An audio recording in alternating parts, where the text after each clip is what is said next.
Crazy God story.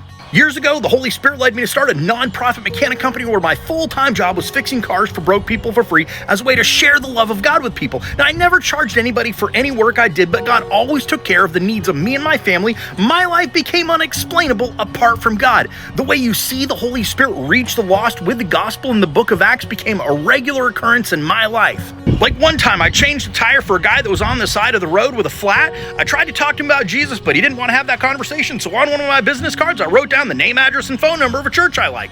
About a month later, I got a phone call from a guy named Ron that went to that church. He said, "Hey, the guy you stopped to help was a drug enforcer for a living that had been wanting to get out of that life, so he was on his way to kill 5 of the guys he was working for when his tire blew out, and that's when he met you. He was so shook that the only person that stopped to help him mention Jesus that he went to the church you suggested where I was. I shared the gospel with him, he gave his life to Jesus, and got out of that altogether." What God has called me to do now is strengthen other believers, and so I took my story of when I used to run that business and turned it into a book.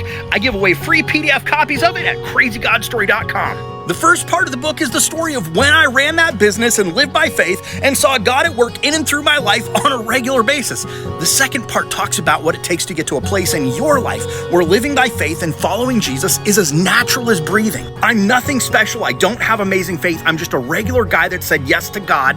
The kind of experience I've had with God is what He wants for everyone.